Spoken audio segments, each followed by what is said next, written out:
your money moment with your boy Mark. And your girl Mona. And we're back again talking about that budget. It's springtime. Back. So what we got here? So we got some budget busters for you guys. This is some of the things that people don't think will bust their budget, but it will if you're not mindful and if you're not prioritizing what's important. Kind of like what we talked about in the last episode. So here's a few budget busters that I found. And number one is subscriptions. They'll get you every time. They come up every month. It's crazy how those just come around. You're like, what? Them things, they will eat you alive. So they'll have you sign up, right? Yeah, for free. Yeah. 7-day trial. And then if you don't, I tell my wife, I'm not going to sign up for it because I'll forget. I honestly will forget.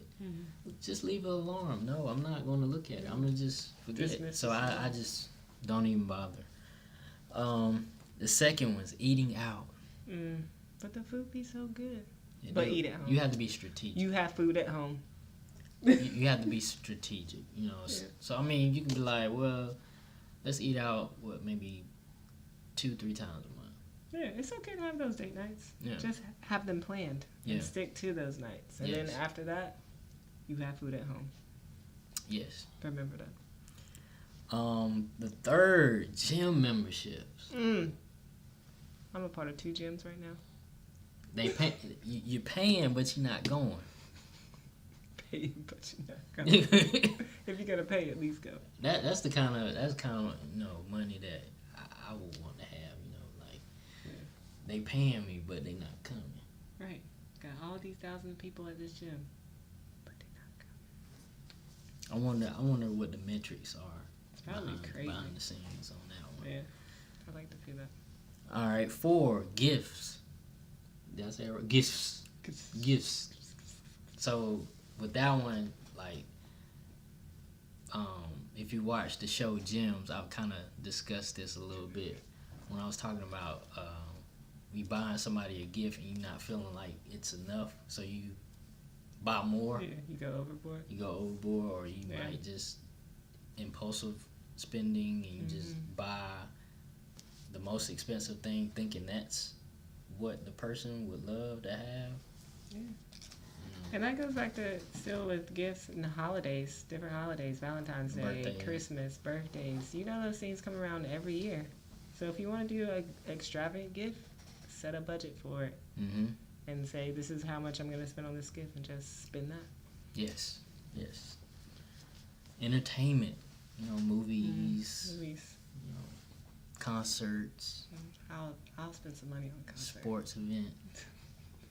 It can add up. It can add up. If it's not planned, you have to plan. And lastly, vacations. You have to plan for those too. You can't just say I'm gonna take a vacation and use the credit card. Right. You're gonna have to pay for that credit card later. And the thing is, if you don't pay it off, you're gonna be paying interest on it. So you want to be informed, make informed decisions, know what's going on in your financial picture prior to making any decisions for a vacation. I like those. Those are good. You like that, don't you? I like those. That's my report for the day. Thank you, Marcus. Now to our regularly scheduled program, budgets. All right. Today we're going to talk about how to make a budget. How you make it? So you pour a little bit of this. No, I'm playing. I know y'all are excited. This is how you make a budget. All right. First, I need you to get some paper, get a pen, or get your phone, open the Notes app, and here you go. 1, write down your expenses. And we talked about expenses in the tax episode. Yeah, we did, didn't we? If you haven't watched it, go back and watch. But I'm going to still tell you what expenses are. So expenses are what you spend your money on. So you can start with, like Marcus said in the last episode, he started with his expenses for a week. So he really broke it down to week-wise, what he spends in a week, just so he can notice what he spends every week. For my budget, I like to think of monthly. So I space my budget out a little longer because normally, so I know I get paid twice a week, and I know different bills come out different days throughout the month. So, speaking of, next thing, expenses are your bills. Bills are something that you know you have to pay. You want your water on, you want your lights on, you have to pay certain bills. You want to stay in your home or you want to stay in your apartment, you have to pay your rent or mortgage. All right. Next, after your expenses, you need to write in your income or money coming in. So write down how much money you make. So like I said before, I get paid twice a month. So normally, since I'm budgeting out, so now that I think about it, actually I budget for when I get paid twice a month. I get paid on the 15th and the 31st of each month. So I know some of my bills Sounds like some money coming in soon. I need my $20. What did they do? It's coming. Oh, it's coming. So there's some bills that come out in the beginning of the month, and there's some bills that I plan for at the end of the month. Like I know, like most people, first of the month, that's your rent and mortgage payment. And then also, like, my energy bill comes out in the beginning of the month, or my auto insurance bill comes out at the beginning of the month. So I know how much I'm making for my beginning of the month check, and so I plan for how much I'm making and comparing it to my expenses to see what it looks like. So you subtract all of your income from your expenses? well, hopefully I can subtract my expenses from my income. Oh, okay. So I have some money left over. Okay. So even if, like, some people are like, well, what if my monthly income fluctuates? So I would just say start with the minimum amount you make. So say it fluctuates between 600 and maybe 800. You're going to stick with 600 for your budget because you know for sure you're going to get that 600. Because you don't want to plan on the 800 and then you're like, all right, I got everything written out. I'm good with my budget. And then all of a sudden you just make 600 for the month and you're like, well, I got $200 and I'm overspent. All right. Yeah. So another good thing to go with that is setting up like automated like payments for your bills, because of course in your budget you're gonna have those fixed expenses like your bills, like Ramona was saying, and then the variable expenses, things like like gas or food, and all of those different things can kind of determine what you would have left over. So you want to make sure that for your bills, an easier way on you would be to kind of set up a automated draft. That way, I already know that this bill is going to be paid. This is how much is going to come out. So what I can focus on, to help me manage my money better is the variable expenses. These are the ones that, okay, I have to limit. Okay, I can't go this route with this one because if I do, I'm not going to have that money left over to put towards, like a trip or something like that you might have a goal for. Yeah, and even if you think about what goals you have to see, when you have your expenses and your income, you have to make sure that number is greater than 0. So when you subtract your expenses from your income, if that number is not greater than 0, either you need to take out some expenses, like if you have some variable expenses that you can do without, like variable expenses like eating out. If you can take that out of your budget, you might need to do that. When you subtract those expenses from your income, it's less than 0. So I know, I think I've talked about this previously, but eating out will tear your life. So there was one point where I think I spent like $40 in a day eating out. You get out every meal? Well, I'm just saying, like going to like Chick-fil-A, yeah, breakfast, lunch, dinner. So this is prior to my married life. Oh, okay. So he was a single man.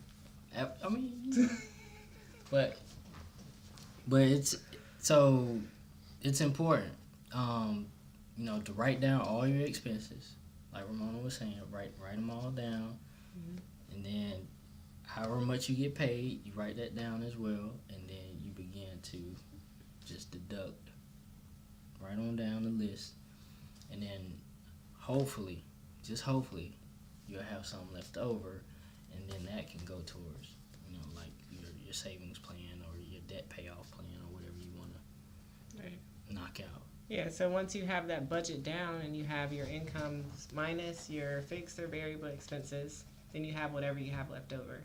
And then what you have left over, that's what you can have a goal towards. So say I have $200 left over after I've subtracted all my expenses from my income. I can put 50 towards savings every time I get paid. Or I can put 50 towards a student loan that I need to pay. Or I can put 50 towards a principal payment on my mortgage, or 50 more towards my car loan every month. So you can either add to whatever other expenses you already have. Like I already have a mortgage payment, but maybe I want to do $50 a month toward my principal. So you can add that to your mortgage payment that's currently coming out. Or you can even think about, all right, so I know I want to go to Cancun for spring break. Then I can put $50 towards that trip every month, so I can just save up in an extra savings account. And so like what Mark was talking about with automatic payment with your bills, you can even have an automatic payment for your savings where you're like, all right, every paycheck I want to take out this much because I know I'm going to have that much left. And so I want that to be out of where I can spend it. So that's why I think it's a good thing as well. For me, at least, it's good for if I have a budget, I want to spend every penny.